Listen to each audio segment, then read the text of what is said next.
Welcome to this week's episode of Our Time to Rise in Midlife.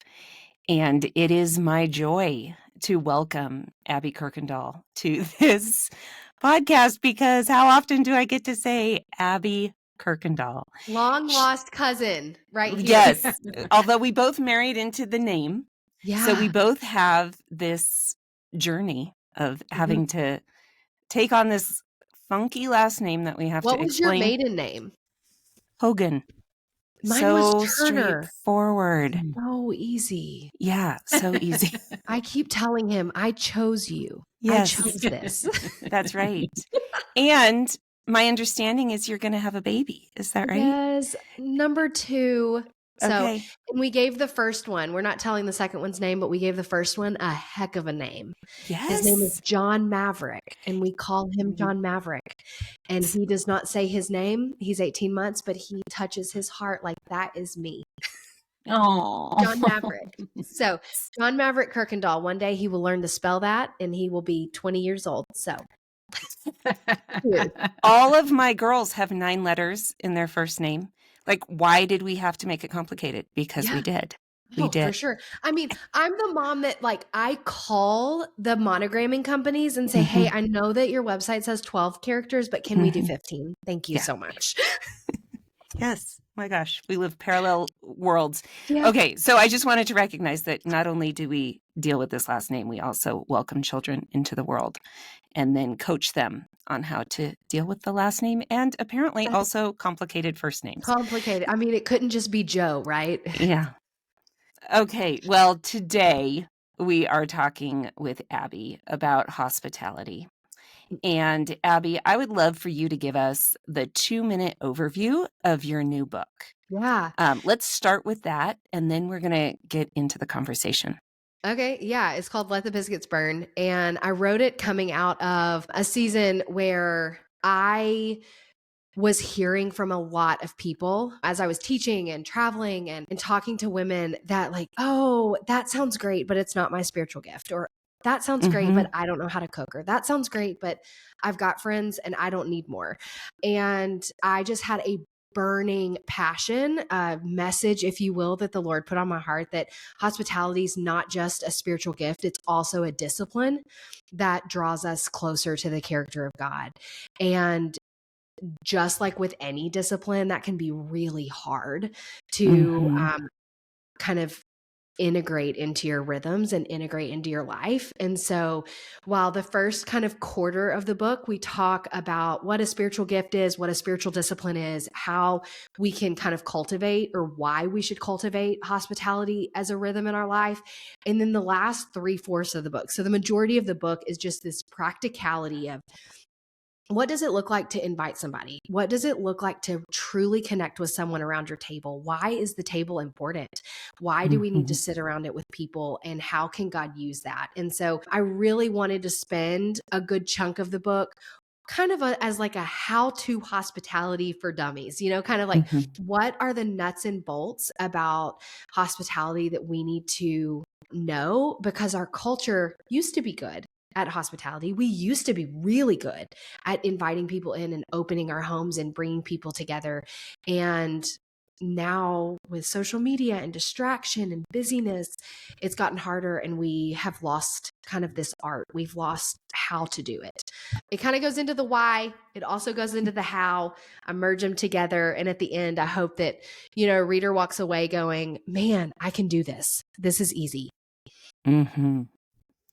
Yeah, I'd love for you to talk about the spiritual gift because I think a lot of people do think I don't have the gift of hospitality because I'm not good at decorating my home or I'm not good at making appetizers. Whatever they have in their mind as that's really more maybe about entertaining or about homemaking. Can you distinguish between the two?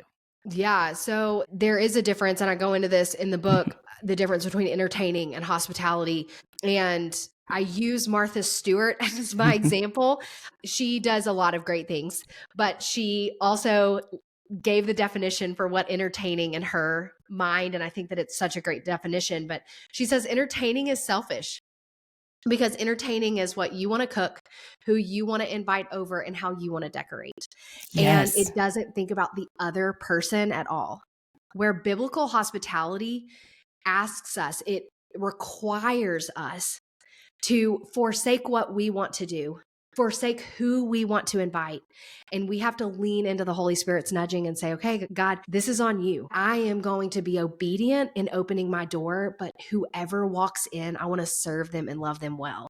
Because at the end of the day, biblical hospitality gives you the opportunity to love someone and make them feel known and loved and seen. And how you do that is by creating an environment or having an environment where they feel welcome no matter what walk of life they're from. Maybe they're vegetarian and so you don't make the meatloaf, you make the salad instead. It is serving from the heart, not serving from kind of like the outward appearance. And so when you look at the spiritual gift versus the spiritual discipline, it's not my spiritual gift. If I look at my assessment, if I took the test, hospitality is way far down on the list. And I learned hospitality from a place of, okay, this is important because God requires it of me. In the New Testament, it says practice hospitality. It says you need to do this without complaining. And so if it's not saying practice hospitality if you have the spiritual gift, practice hospitality if you have a table that can seat 10, practice hospitality if you're a great decorator or you're Martha Stewart and can cook, anything that's in your kitchen. It's saying everybody needs to practice it. And it was a sign. The early church, it was what they were known for. They were known for how they took care of and how they showed hospitality to women and children and families. And so we need to still be that church. We still need to be that person, those people that invite people in. The way that I don't want to say argue, but the way that I kind of present it in the book is that just like if you wanted to be a concert pianist, you don't go and play your first concert tomorrow.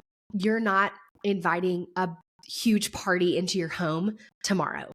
What you're doing is you're taking steps to get there. So the first step might just be, hey, I'm going to meet somebody at a coffee shop. That is going to be really uncomfortable for me. While I'm an extrovert and I do have the gift of gab, conversation is so intimidating to me.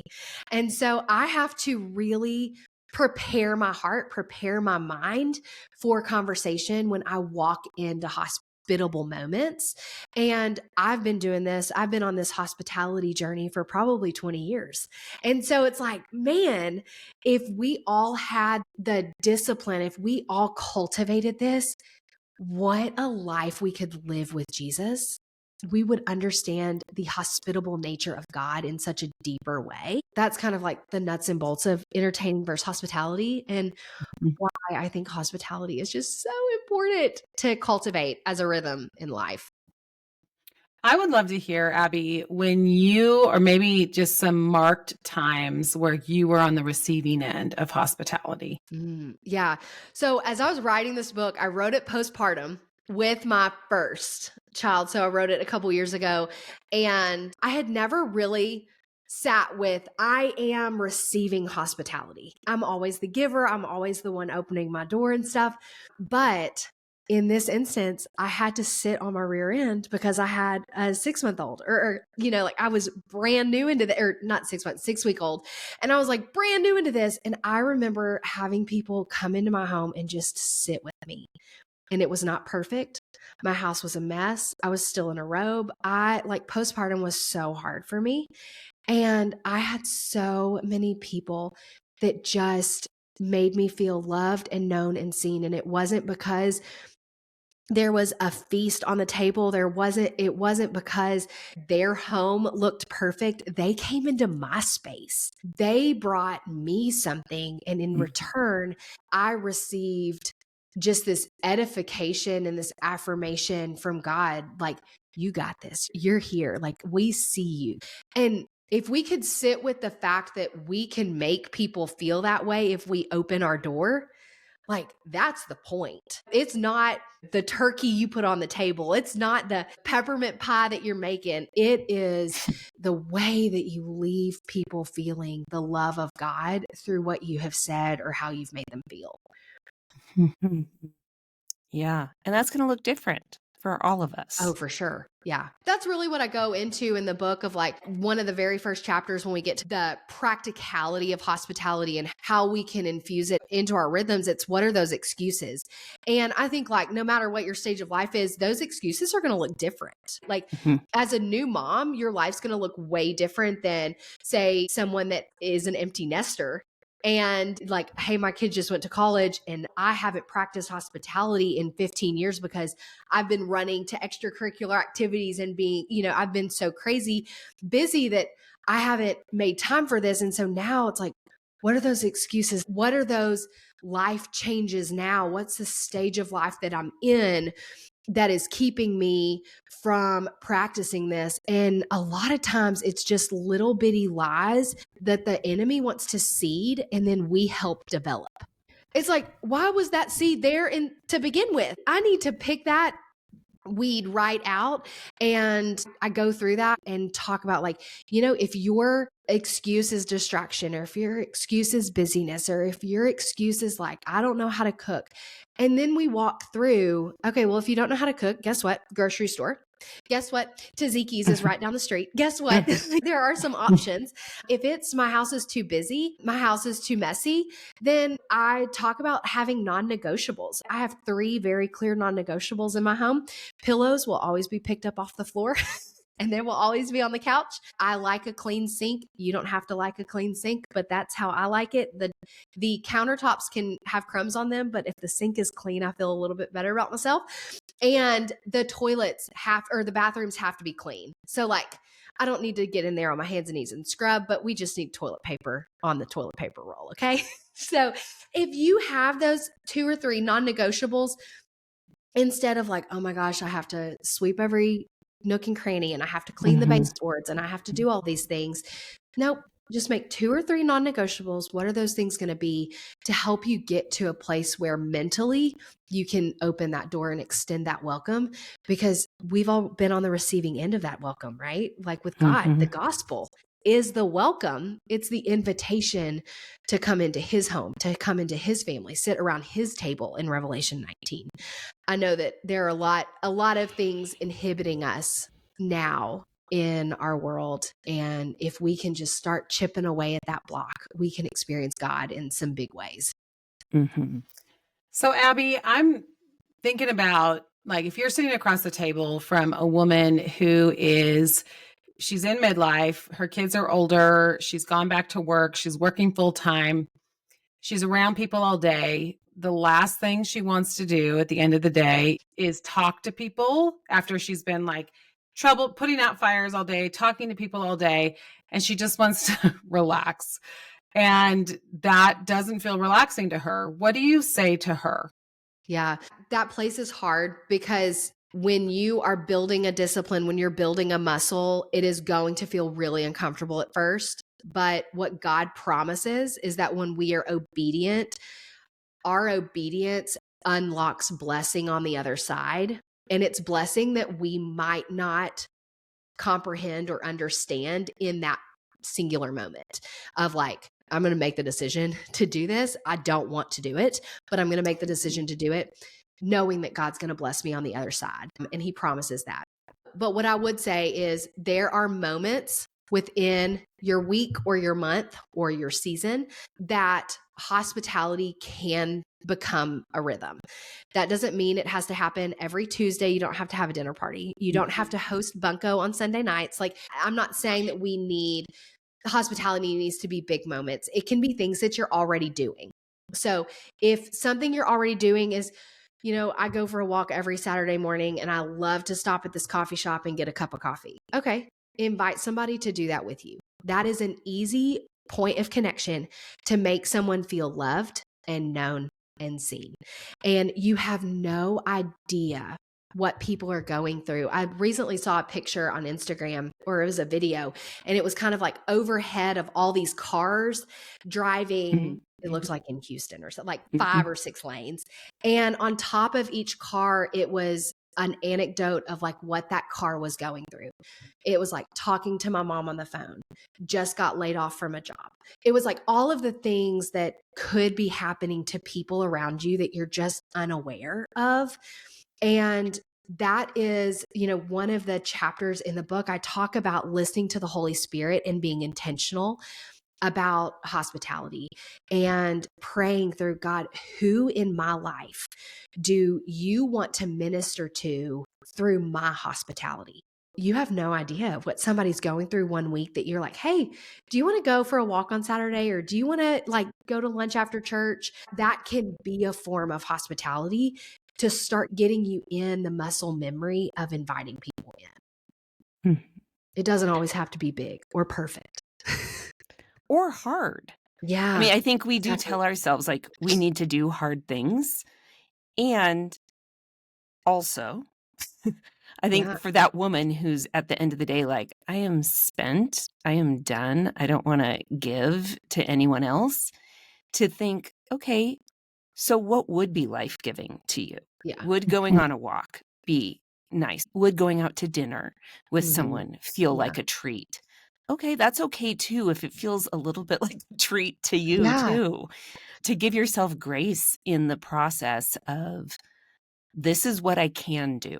Yeah. I can do this. And I know that like in my stage of life, I know that my kids aren't older and but with John Maverick, there are some nights that, Kyle's traveling and I have community group and I'm like, there is no way that I'm making it to community group tonight.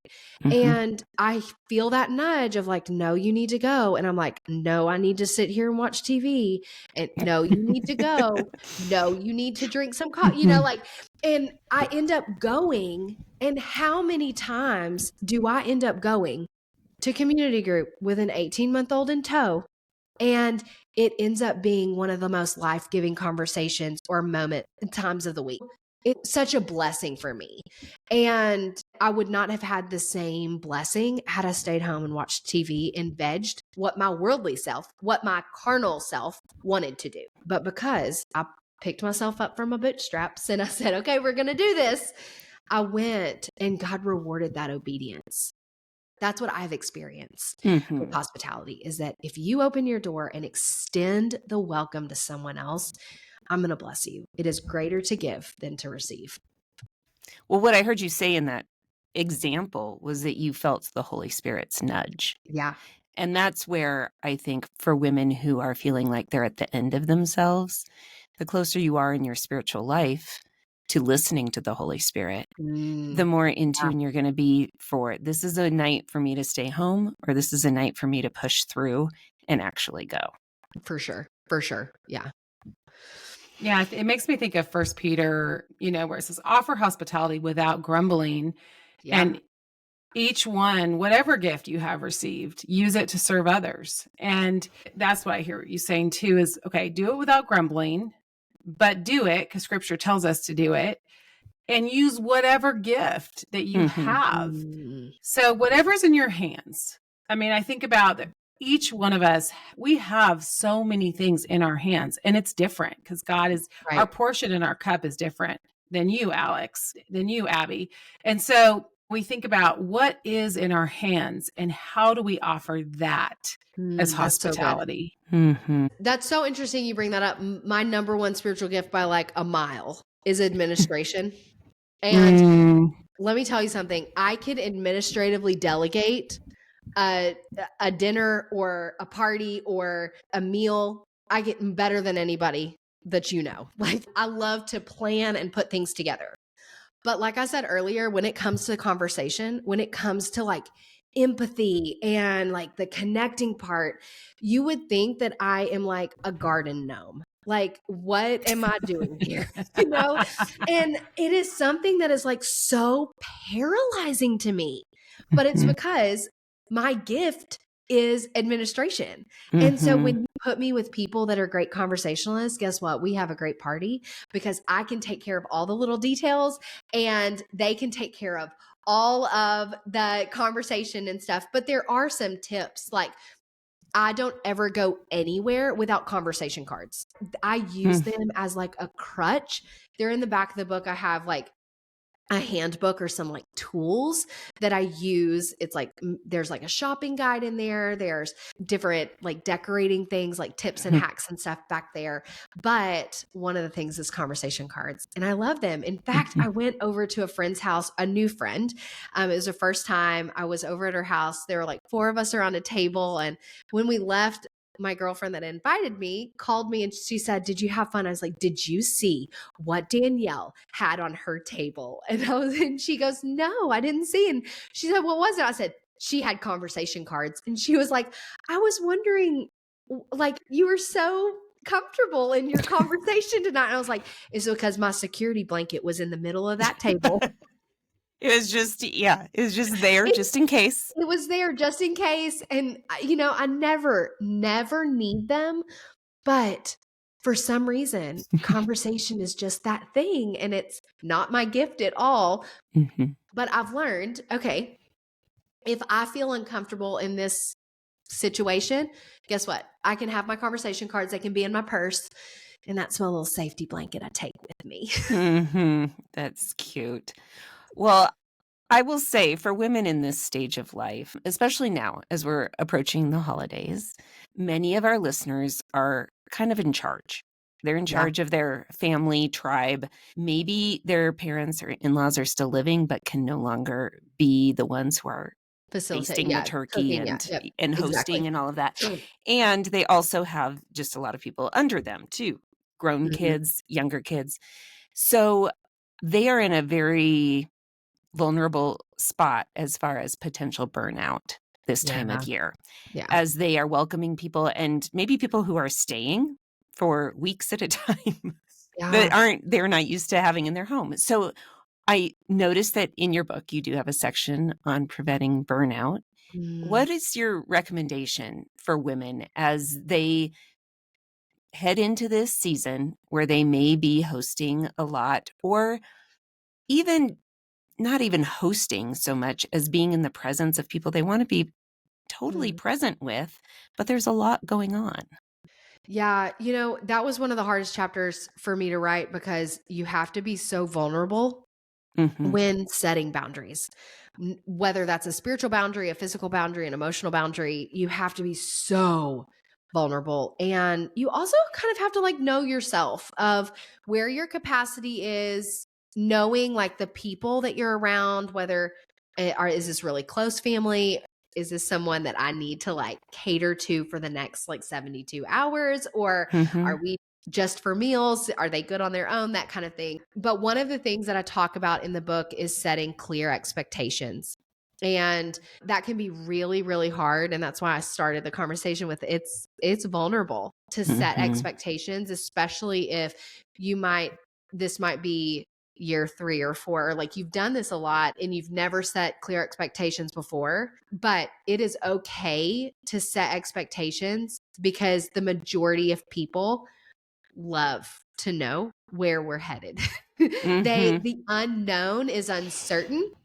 And as a people group, we do not thrive in uncertainty. We don't thrive naturally in chaos. And so sitting under a God who is not chaotic, he sets clear expectations and boundaries. And so I think that it's okay for you to walk into a season where you're hosting or where people are coming into your home or you're having to serve people for an extended period of time and say, okay, what we have, this is, these are the times that I'm available, or this is when dinner's going to be, this is what we're eating. I come from a very large family. For Thanksgiving, there were like over 50 of us. And we are there for 5 days all together in like 2 or 3 homes. And it is very important that we set clear expectations. And there might be some people that are like, oh my gosh, here comes the spreadsheet. but we thrive. We need it. And so while it might be hard to receive, we really do appreciate it on the other end, because we know exactly what our meals are going to be. We know how we can help out. We know where everybody's going to be kind of at different times. And so for the person that's looking at the next couple of weeks and dreading it, or looking at it going, I don't know how I'm going to survive, setting up those clear expectations of like, I need for my mental health to go on a walk, or I need for my mental health, I need just to like take a nap, and I need a nap twice this week, or, like what are those moments or those things that you need? If it's, I need help with food on these couple of days, delegate those things. I think we learned that from feeding the 5,000, that Jesus was not ever scared to ask somebody for some food. And so if we learn anything from that story, it's like delegate, and don't try to keep the pressure or put the pressure on yourself,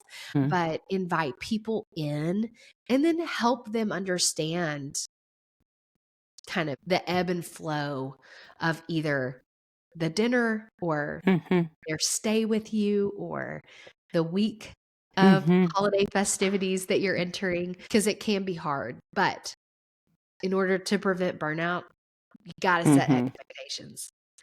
Yeah. And I'm thinking there's probably a way to do it where it feels a little whimsical and light-hearted, rather than these are the rules, I'm laying them down. For sure. And so give us an example. Let's say somebody is thinking, I just want to do dinners. Everybody else is on their own for other meals. They're all capable of either making them themselves or caring for the people that they brought with them if they have little kids.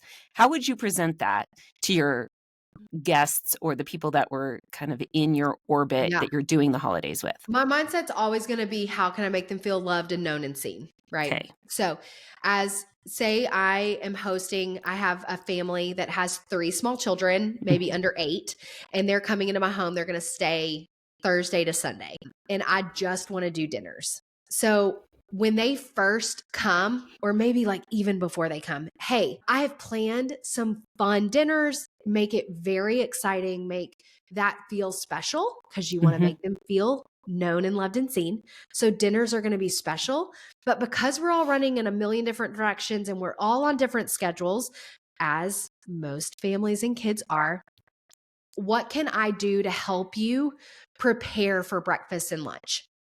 What can I have in my fridge? What can I have? A lot of times when you say that, people will respond with, oh, you know what? I can bring some turkey for some sandwiches, or I can do this, I can do that. So then it kind of naturally opens the conversation for some kind of help or delegation. But they might also say, you know what? If you could just have eggs and milk, that would be fantastic. And so then you know how to prepare your space to make them feel loved and known and seen. And I think that if we approach our environment, if we approach our guest, if we approach the season with that, if we approach our hospitality with how can I make them feel known and loved and seen, you cannot go wrong. And I think that that's the obedient part that God wants to honor. Yeah. And I think that's going to come more naturally to some people than to others. Other people are going to be like, well, if you want to bring the eggs, bring the eggs. But I think that's part of the discipline, right? Is to gear yourself up to say, if it doesn't naturally come out that way, to say, okay, I'm going to say it a different way this year. I'm going to say it in a way that indicates I'm really excited to buy those eggs for you.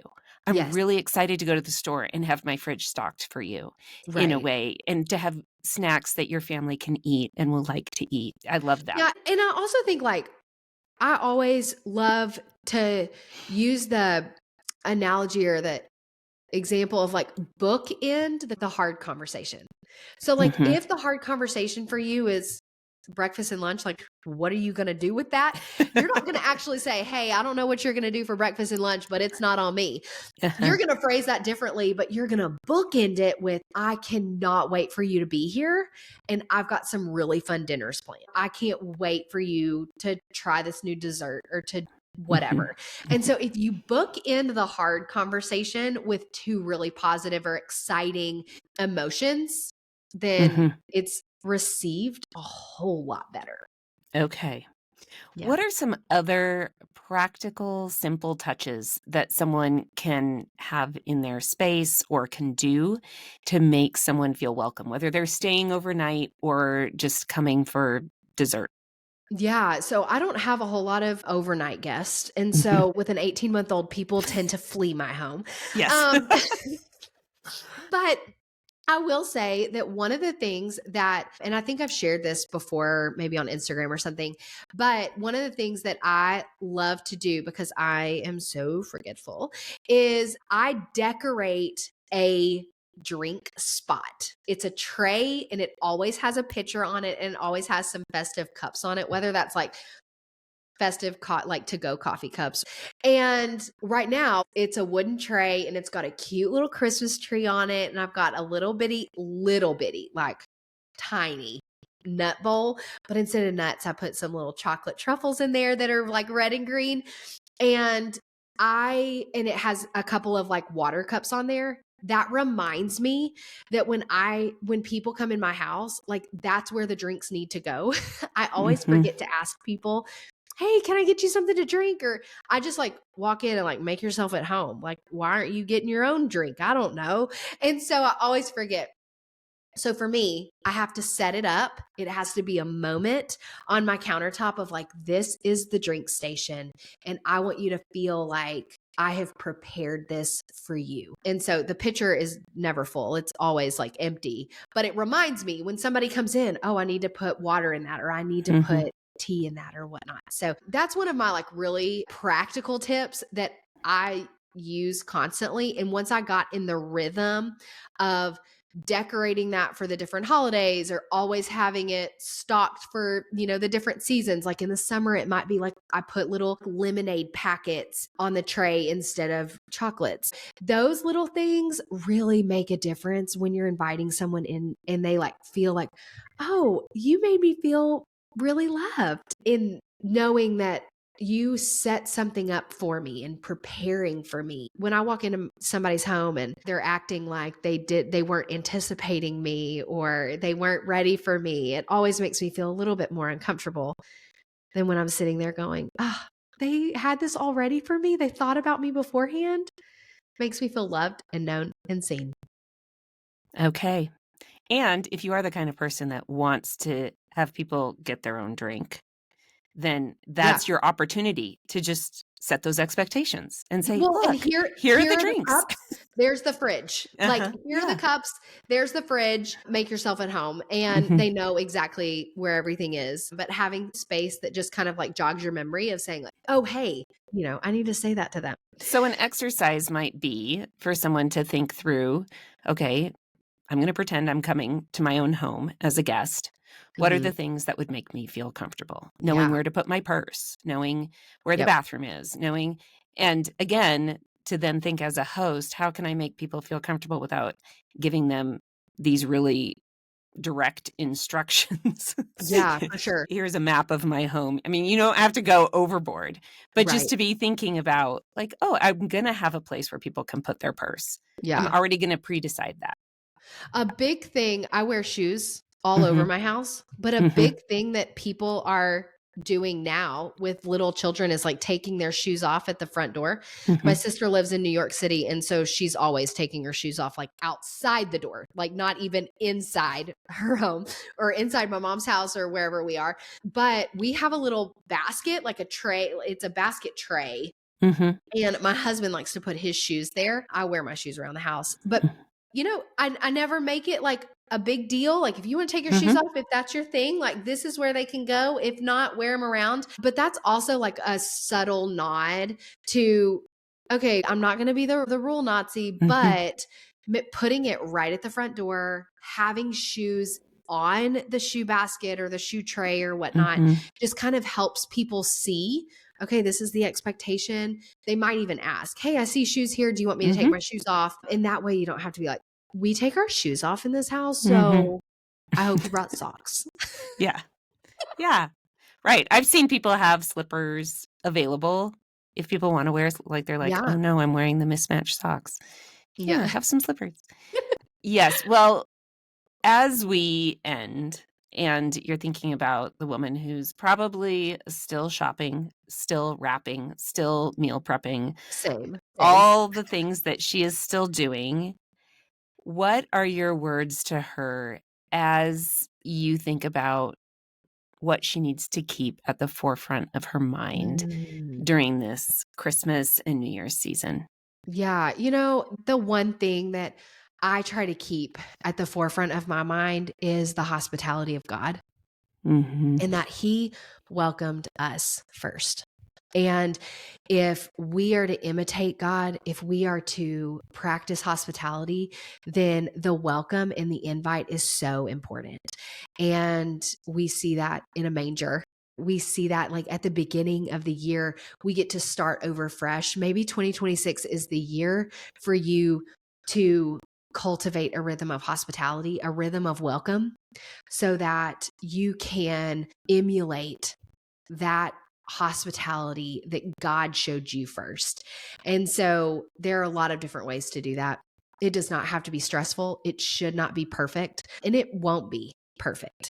Mm-hmm. And if we can get this Instagram worthy, Pinterest perfect obsession that our culture has put on us, if we can get that out of our mind, if we can focus on making people feel loved and known and seen, hospitality is going to be a lot easier. It's going to come a lot more naturally, and we are going to be able to experience God in a way bigger and better way than if we had not done anything with hospitality to begin with, if we had not invited anyone in. And so I would really encourage anyone listening that hospitality seems overwhelming. If hospitality seems like you just can't do it, you're way too busy, you don't have the capacity, it is not fun for you, Let the Biscuits Burn. I know this is a plug for my book, but it's on an audiobook. You don't have to buy it and read it if you don't have time. Listen to it. There are some really good practicality things in there that can bridge that gap that our culture has created. And I hope that my prayer is that the people that read this, the people that listen to this podcast, kind of get a burning conviction, a burning passion of like, oh, I need to invite that person over. I like to say that between Halloween and New Year's is an 8-week sprint. And it is. It is a sprint, and we are just trying to get to January 1st, right? But when we get to January 1st, we have about 5 months where we have a hospitable moment every single month, where we have maybe the Super Bowl or the big game in January. Yeah, I love that the Super Bowl's there. Yeah, but it's Super true. Bowl. College football playoffs, whatever your thing is, it's in January. In February, you could do a Galentine's thing. In March, you could do either a spring fling or you could do a St. Patrick's Day. I have a lot of St. Patrick's Day just kind of tips and tricks and get together inspo over at abbykuykendall.com. But in April you have Easter, in May you have kind of like a Cinco de Mayo or Mother's Day or like flower. Just do all things flowers as we're like getting out of the winter. But all of those moments give us an opportunity to invite different people in. And if you are somebody that's like, I'm not going to do it on a Tuesday and my weekends are reserved for me, maybe it's those little moments. Maybe start with those little moments that you're already going to a tailgate. You're already wanting to celebrate with some girls in February. So maybe, use that as your inspiration as you go in to the new year of like, okay, I can't do it right now, but maybe I'll start in 2026. I want to experience God. I want to experience the hospitality of God. I want to experience Him deeper. Okay, I love it. It is a good call for us. Yeah. And it's really not optional. But it doesn't have to look, as you said, like the world tells us it needs to look. Yeah. It's about creating space where people can look each other in the eye. Yeah. They can share good things and hard things. Yeah. And they can celebrate and cry together. Yeah. That is really the heart of it. So it doesn't need to be in your home if your home feels like, but maybe work towards that. Yeah, Maybe, for sure. in talking and studying hospitality, there's so many hospitable stories in scripture. And you saying that reminds me, Zacchaeus, I'm hot to trot on Zacchaeus right now. And I just love that story so much because like thinking about it, let's think about it. Like Zacchaeus, he brought Jesus and 12 of his friends to his house because Jesus said, hey, can I come have lunch with you? So I'm imagining he brought all the disciples with him that were with him. And Zacchaeus, we know, was married. Can you imagine that wife? Can you imagine? Like, hey, honey, I just brought 13 people over. Can you make us lunch? Like, it was probably not perfect. Her house probably was not clean, but Zacchaeus was transformed that day because he invited people into his home. And I sit with that and I'm like, oh my gosh, no, I would have been Zacchaeus's wife and Kyle Kuykendall would have had a stern conversation that evening. Like, so it's just so hard, Alex, to like hear people say, well, it's not going to look like Joanna Gaines. Oh, it's not going to taste like Anna Garten did it. It's not, I can't cook like Bobby Flay. It's like, it's okay. It's okay. You don't have to. You invite people in, let God do everything else. And that's what we can rest in as Christians. And I would say there are probably a lot of moms who are like, you know, my husband hasn't invited 13 people over, but my son did last week. So you may be in a stage of life where someone in your home is actually inviting people over. And our friend Wendy says, get ready to be ready. Like, have the popcorn. So this is one thing I bought this fall, was I bought just kernels of popcorn because we have a popcorn machine that you can buy for under $20 at Walmart. Yeah. And popcorn kernels, $3. And you can make a lot of popcorn for $3. You can. So if you're on a budget and you're feeling like, I don't want him to bring 13 people over because they're all boys and they're all going to eat a lot, just have a few frozen pizzas and some kernels of popcorn, and also making popcorn's an activity so that feels less awkward for them. And just get ready to be ready. So have those staples in the freezer and in the pantry so that when he does say, can we come over after the game, you can say a wholehearted yes. Yes. I love that. I love that. And you know what? In the back of the book, those are kind of the staples, the pantry staples that I reference of like, these are the things that I don't ever go without. Ooh, because in a pinch, I can do just about anything with them. And you said frozen pizza. I have experienced that pizza rolls, I will never have any leftover. And you're probably the same way with pizza. I will never have pizza rolls left over. I can make 400 of them. And a group of 3 girls will eat all 400. Like it is absurd how many pizza rolls one can consume. But you know what? It's not about the food. It's not about it being perfect. It's about that connection. And when you have an environment that is ready to invite people in, it's less stressful. It doesn't have to be perfect, and you can just connect. Great. Well, thank you. Merry Christmas and happy 2026. I know. Little Kuykendalls here having a conversation. Love it. That's right.